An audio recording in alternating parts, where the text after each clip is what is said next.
8h34, merci d'être avec nous. Richard Ferrand, bonjour. Bonjour Monsieur Bourdin. Président de l'Assemblée nationale, vous êtes rare dans les médias. Je vous remercie d'être là ce matin. J'ai plusieurs questions d'actualité pour commencer. L'affaire Fillon, les groupes LR et LFI à l'Assemblée nationale vous demandent de prolonger jusqu'à fin septembre la commission d'enquête parlementaire sur les obstacles à l'indépendance de la justice. Allez-vous accéder à leur demande ? Alors d'abord, cette commission a été prolongée de 2 mois compte tenu du confinement puisqu'elle a été déposée en janvier et elle va travailler jusqu'au 7 septembre. Et une commission d'enquête, c'est la loi organique qui dit qu'elle dure 6 mois. C'est pas le président de l'Assemblée nationale. Donc je vais plutôt les inciter à densifier leur travail ici au mois de juillet, voire au mois d'août s'ils le souhaitent. Plutôt que d'allonger parce que le temps. La loi ne le permet pas. Bien. Personnellement, je n'y aurais pas vu d'inconvénient, mais enfin, il convient que les députés respectent la loi. Est-ce que ces deux groupes remettent en cause la légitimité d'Emmanuel Macron ? Je n'ai pas ce sentiment, je vois pas pourquoi ils le feraient. Si j'ai bien compris, ils se sont saisis d'un conflit, semble-t-il, hiérarchique entre 2 hautes magistrates. Bon, il faut qu'ils éclaircissent ça et que surtout soit clarifié le sens et la portée du mot pression utilisé par la procureure Houlette. Mais si j'ai bien compris, ensuite le communiqué qu'elle a fait après ces déclarations, c'est qu'il y avait une mésentente entre elle et sa chef. Mais certains, et le président du Sénat par exemple, affirment que l'élection de 2017 a été faussée. Est-ce qu'elle a été faussée, cette élection ? Non, mais je ne crois pas une demi-seconde. Enfin, les Français ont voté librement, en toute connaissance de cause. Et j'ajoute d'ailleurs que le président de la République lui-même a tout de suite saisi le Conseil supérieur de la magistrature pour que l'on comprenne comment les choses se sont organisées. Mais je ne vois pas pourquoi cette élection devrait être considérée. Et les avocats de François Fillon demandent la réouverture du procès. Là aussi. Ça, c'est une affaire judiciaire sur laquelle je ne me prononcerai pas. Alors, autre affaire dans l'actualité. Alexis Kohler, secrétaire général de l'Élysée, était visé depuis juin 2018 par une enquête du parquet national financier pour une affaire de conflit d'intérêts entre des postes dans la fonction publique et ses liens familiaux avec un armateur MSC. L'enquête a été classée sans suite au mois d'août 2019. Emmanuel Macron, d'après Mediapart, a écrit au parquet national financier le 1er juillet 2019, avant le classement sans suite de l'enquête. Le président est intervenu donc dans une procédure judiciaire individuelle et la séparation des pouvoirs. Mais il ne faut pas confondre la séparation des pouvoirs, qui est une règle absolue, qui fait qu'il y a le législatif, l'exécutif et le judiciaire, l'autorité judiciaire qui doivent avoir des vies distinctes, si je puis dire, et ne pas peser les uns sur les autres. Mais là, au fond, si j'ai bien lu cet article, c'est une sorte d'attestation d'employeur qui dit, lorsque j'étais ministre et que j'avais ce collaborateur, celui-ci m'a informé de ses liens et s'est déporté sur les dossiers en question. Donc, il n'y a matière à aucun soupçon, il n'y a aucune volonté d'absoudre Alexis Kohler. Mais personne n'a cette capacité. Les juges sont indépendants en France, que je sache. Donc que un employeur, si je puis dire, ministre, dise voilà, mon collaborateur avait pris telle et telle disposition, j'en atteste. Ça se fait tous les jours dans des procédures en France que un employeur atteste dans un sens ou dans un autre sur un collaborateur. Oui, un président de la République qui atteste... il atteste de quand il était ministre, son collaborateur s'était déporté d'un certain nombre de dossiers. Bien, autre chose, la salle Colbert sera-t-elle débaptisée à l'Assemblée nationale ? Comme vous le savez peut-être, la statue de Colbert a été taguée cette nuit. Mais vous savez, réécrire l'histoire, vouloir nier une partie de l'histoire, vouloir nier la complexité de l'œuvre des hommes, c'est quelque chose qui est absurde. Moi, je crois que, au fond, il faut peut-être mieux expliquer les ombres et les lumières de chaque personnage de notre histoire. Peut-être que là, nous avons des efforts à faire pour éclairer les citoyens, mais ce n'est pas parce qu'il y a une injonction que l'on devrait... Donc elle ne sera pas rebaptisée. Ce n'est pas, en tout cas... Moi, je ne le proposerai pas, que ce soit clair. Et je voudrais ajouter autre chose, vous savez. Quand on parle des statuts... la dernière grande période où on a beaucoup déboulonné, c'était tout de même pendant l'occupation. C'est-à-dire à un moment donné où on voulait nier l'histoire. Revisiter l'histoire. Revisiter l'histoire. L'histoire, faut la prendre d'un bloc. Mais il faut sans doute mieux l'enseigner, mieux l'expliquer. Il faut que nous-mêmes, quand on a différentes statues, on puisse expliquer. Mais regardez devant l'Assemblée nationale. Il y a 4 statues qui ont été décidées sous Napoléon Ier. Et il y a des personnages très contrastés, puisqu'il y a Michel de l'Hospital, le conciliateur, qui était un homme de paix et de tolérance. Oui. Il y a Colbert, le grand bâtisseur, mais aussi celui auquel on prête, comment je vais dire, la paternité du Code Noir, ce qui est pur mensonge, puisque le Code Noir est sorti 2 ans après sa mort et qu'il n'y a que contribué, mais peu importe, ça fait partie de sa vie, c'est incontestable.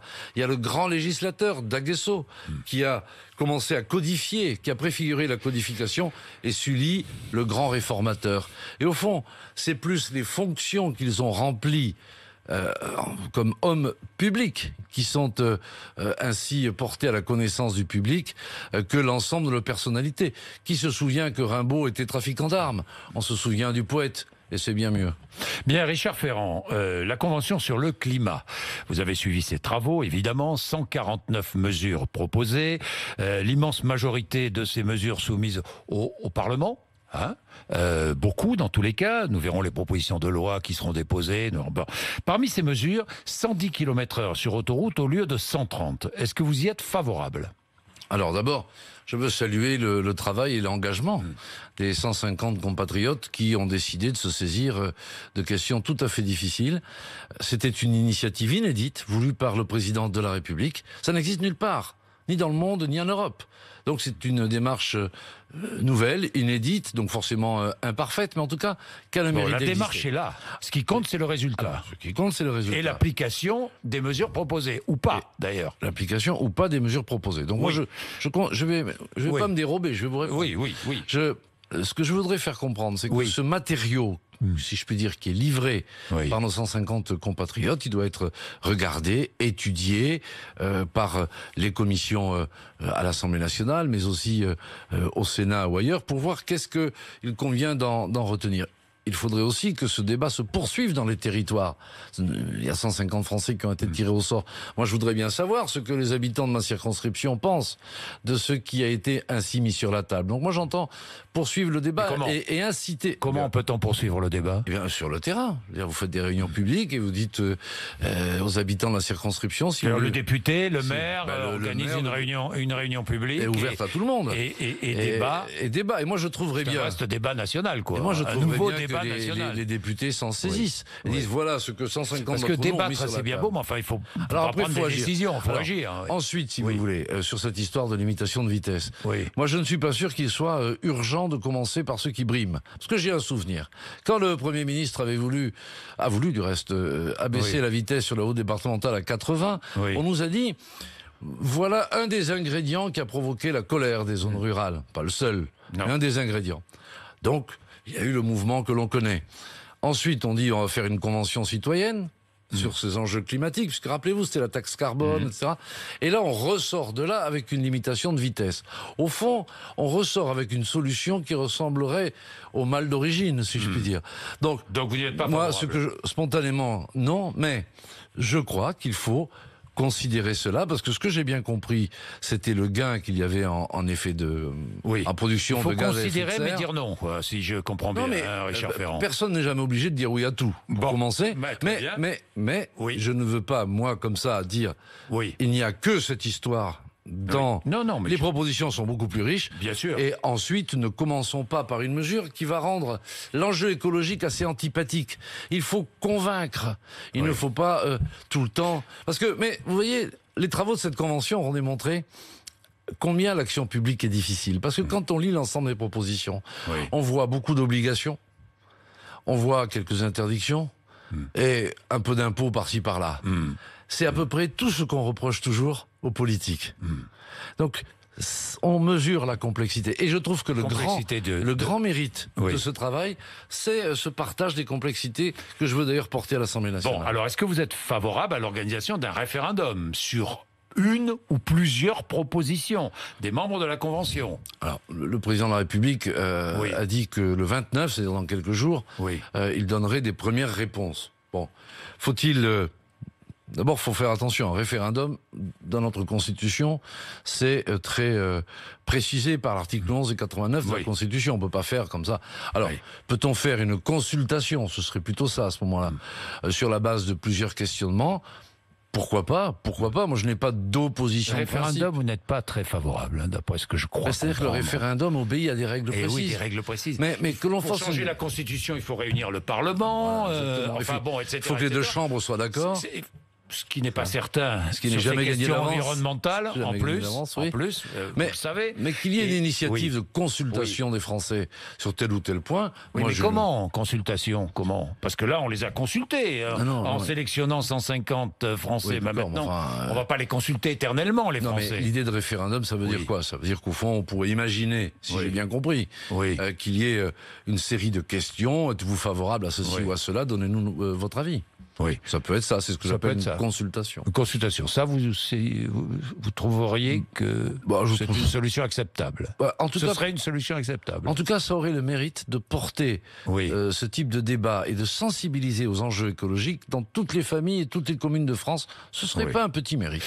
Par exemple, le crime d'écocide, qui serait pénalement puni, qu'en pensez-vous? Parce que ça a été rejeté à la fois par l'Assemblée et le Sénat. Oui, mais on ne peut pas agir comme ça dans la précipitation.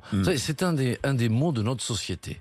Il y a une préoccupation, une angoisse qui monte. Parfois, elle retombe un peu après. Et voilà que soudain, il faudrait faire une loi, une réforme de la Constitution. Mais avec l'incontinence législative. Mais n'est-ce pas le président de la République lui-même qui veut sans cesse changer, qui nous caractérise, changer de rythme? Je vous vois sourire. Parce que si... Non, mais c'est vrai, non. Non, mais si faire des lois, régler les problèmes, vu le nombre qu'on en produit, on aurait remarqué. Bien. Donc, c'est le législateur qui vous le dit. Donc, je pense qu'il est utile de faire un certain nombre de lois sur un certain nombre de choses, mais il ne faut pas être tout le temps dans la loi qui répond aux circonstances, à l'émotion, à la préoccupation, etc. Mais pourquoi vouloir sans cesse transformer la société, rompre, je ne sais pas moi, défaire ce qu'on a fait? Pourquoi ne pas être toujours dans la continuité et le pragmatisme? N'est-ce pas une meilleure manière de gouverner? À être dans la continuité et le pragmatisme, ce sont deux méthodes qui me semblent être celles qui sont appliquées, parce que la vérité, c'est qu'il faut transformer un certain nombre de choses pour préserver ce qui fait la France. Vous n'avez pas l'impression que le président de la République est en train d'essayer de donner un nouveau souffle à son quinquennat, à 500 jours maintenant de l'élection présidentielle de 2022? Non, mais je ne pense pas qu'il faille regarder les choses en termes de souffle ou autre.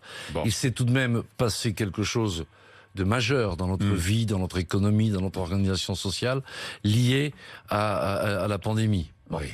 Il y avait juste avant des résultats économiques, sociaux et budgétaires qui étaient tout de même satisfaisants, un niveau d'investissement qu'on n'avait jamais atteint. Donc il faut à la fois renouer avec les fils de la première partie du quinquennat, et compte tenu de ce qui s'est passé, au fond, et le président de la République s'est déjà exprimé là-dessus, redonner une dimension sans doute plus solidaire, plus écologique, mais aussi se remettre à conquérir ce qu'il va faire les chemins de la prospérité que nous avions regagnés avant le Covid. C'est ce qu'il va faire dans les jours qui viennent? C'est ce que le président de la République va faire dans les jours qui viennent, annoncer. Il s'est déjà exprimé là-dessus dans sa dernière intervention. Mais il a dit ses intentions. Il faut s'attendre à la mise en place, je ne sais pas moi, de nouvelles réformes. De nouvelles réformes, c'est un peu difficile à 2 ans de la fin du quinquennat, mais... écoutez, je ne sais pas si ce sont des réformes au sens où on l'entend globalement, parce que ce mot, hélas, a mauvaise réputation maintenant. Donc c'est dommage. Il est galvaudé. Il est galvaudé en plus. Non, ce que je crois, c'est que il faut à la fois renouer avec les fils du quinquennat, s'interroger sur la cartographie de nos dépendances, si je puis dire, parce que il faut se reposer les questions de la souveraineté, il faut se reposer les questions de l'emploi, il faut se poser la question d'une croissance qui soit plus vertueuse en matière d'environnement, car on a compris que le prochain cataclysme qui guette, il est lié au dérèglement climatique. Donc, oui, il va falloir sans doute orienter les politiques publiques vers ces secteurs-là, comme lui-même l'a annoncé d'une certaine manière. Il a donné le ton dans sa dernière intervention, et ensuite vont venir les travaux pratiques. Alors je vais vous parler de la conférence que vous organisez pour réfléchir à des propositions de sortie de crise, justement, mais auparavant, vous parliez de continuité, de pragmatisme. Il y a un homme qui, me semble-t-il, symbolise tout ça, c'est le Premier ministre. Alors pour une politique sans rupture, faut-il le garder ?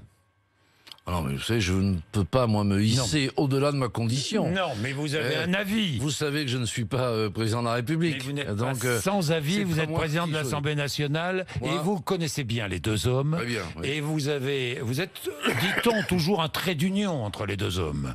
C'est vrai, Richard Ferrand, c'est vrai. Oui, mais en tout cas, je trouve ces deux hommes de qualité, et nous avons la chance de les avoir, figurez-vous. Parce que et chacun à leur poste. Et chacun dans leur poste joue bien sa mission, sa partition. Bon, pourquoi changer? Ah non, mais attendez, mais qui vous dit d'abord que ça va changer? Qu'est-ce que vous en savez? Moi, je n'en sais rien, vous non plus. Non, mais ça se pose pas comme ça. Ah bon? Non. Comment ça se pose? Eh ben, je vais vous dire comment moi je vois les choses, mais une fois encore, la séparation des pouvoirs, le fait que je n'ai pas à me hisser de ma condition, c'est compliqué. Non, ce que je crois, c'est qu'il faut d'abord poser les choses en termes de projet. C'est-à-dire, c'est quoi ce sont quoi les grands chantiers que compte ouvrir le président de la République, et le cap va être précisé pour à la fois renouer avec les fils avec le début du quinquennat et tirer les conséquences de ce qui s'est passé. Quel est le projet? Quels sont les axes? Quels sont les objectifs? Qu'est-ce qu'on veut faire? C'est comme ça qu'il faut construire les choses. Et après, parce que il doit y avoir discussion au sein du gouvernement et entre les deux têtes de l'exécutif, ensuite, c'est selon ce que l'on veut faire que l'on décide que l'équipe doit être constituée comme ceci ou comme cela. Bon, et ça leur appartient à eux deux. Oui, mais c'est sûr. Voilà. Mais vous voyez, ma méthode, c'est celle-là. Votre méthode, elle est rationnelle. Oui, votre méthode, là, Richard Ferrand, est claire. Vous ne voulez pas vous prononcer. Mais vous pensez que pour la stabilité de l'État, pour la fin du quinquennat d'Emmanuel Macron, il serait préférable de garder Édouard Philippe? Je n'irai pas sur ce terrain. C'est les prérogatives. Oui. Ce sont les prérogatives du président de la République. Vous le regretteriez, un départ? Vous regretteriez son départ? Mais on regrette toujours tout le départ, vous savez, c'est pas. Bon, d'accord. C'est pas. Vous me mettez dans l'embarras parce que je le sens que je vous mets dans l'embarras. Parce que je ne voudrais pas que ceux qui nous écoutent croient que je militerai pour telle solution ou pour telle autre. Moi, j'ai à l'esprit le fait que ce qui a été fait depuis 3 ans a été bien fait, que le tandem a remarquablement bien fonctionné. Ensuite, alors pourquoi attendez, je suis en train de vous le dire. Allez-y. Ensuite, il faut tracer des perspectives. Le président de la République annonce les choses, et ensuite les deux hommes vont voir ensemble comment l'équipe doit être constituée et s'il faut changer ou pas le capitaine. Et je trouve que c'est ainsi qu'il faut faire. Et quant à moi, j'observerai ce qui sera fait. Indispensable, un remaniement indispensable. Si on considère qu'il faut refaire l'équipe, ça s'appelle remaniement. Enfin, refaire ou corriger ou je ne sais quoi, mais c'est leur job. Bon, conférence donc organisée à votre initiative pour réfléchir à des propositions de sortie de crise. Vous remettrez les propositions la semaine prochaine, je crois, c'est cela? Voilà. Disons que j'ai souhaité... Oui.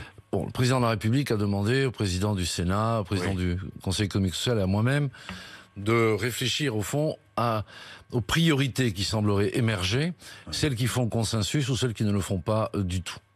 Donc j'ai souhaité, autour de 4 thèmes qui, moi, me paraissent importants, réunir les grandes associations françaises, les partenaires sociaux, bien sûr, les présidents des groupes politiques de l'Assemblée nationale, autour donc du thème de la souveraineté, parce que ce que ça a mis à jour, entre autres, la crise récente, c'est... au fond, qu'on s'était rendu compte combien nous étions dépendants d'un certain nombre d'approvisionnements. Donc comment est-ce qu'on les sécurise? Quels sont nos points de vulnérabilité? Donc que l'on ait conscience un peu de notre fragilité, parce que c'est ça qui a été mis à jour. C'est la grande vulnérabilité des grandes démocraties.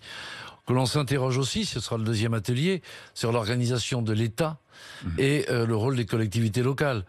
Même si je trouve qu'on a été très injuste ces derniers temps, l'État a tenu, l'État avec tous les fonctionnaires, qu'ils soient dans la fonction publique hospitalière, qu'ils soient dans les préfectures ou partout ailleurs, l'État a tenu. Mais on a l'impression en France que quand ça va mal, c'est la faute de l'État, et quand ça va bien, ce sont les collectivités locales qui font bien. Bon, outre que c'est une vaste blague, il faudrait quand même clarifier les compétences des uns et des autres, et que l'on tire ensemble des leçons sur l'organisation de l'État.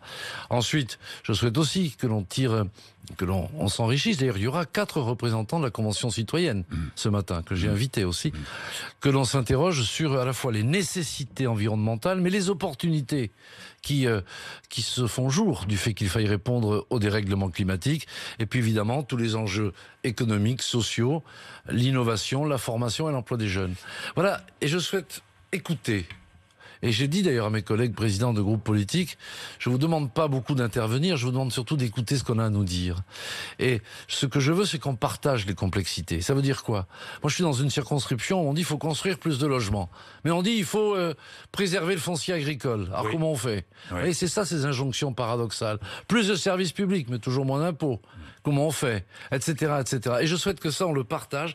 Et j'aimerais que tous mes invités se sentent invités à un voyage dans les convictions des autres, qui ne viennent pas simplement pour proclamer ce qu'ils pensent, mais pour que les échanges soient féconds et que l'on puisse apporter des réflexions communes. On ne va pas faire une liste de propositions, un catalogue, mais je serai amené à répondre à la sollicitation du président de la République et enrichi de ce qui aura pu être dit aujourd'hui. Alors, juste un mot, j'avais une dernière question, Richard Ferrand. Dans votre dernier livre, Les lieux communs, vous proposez la mise en place d'un service civique à compter de l'âge légal de la retraite.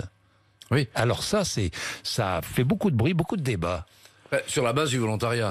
Oui, j'imagine. Vous n'allez pas imposer à chaque retraité, j'imagine, un service civique, mais sur la base du volontariat. Oui, mais je vais vous dire pourquoi. Parce que je trouve que aujourd'hui, nous avons la chance de vivre en bonne santé assez longtemps en France. Et c'est une bonne chose. Mais je trouve aussi que l'on perd beaucoup quand des gens partent en retraite. Ils ont accumulé beaucoup d'expérience, de savoir-faire. Ils ont accumulé un vécu.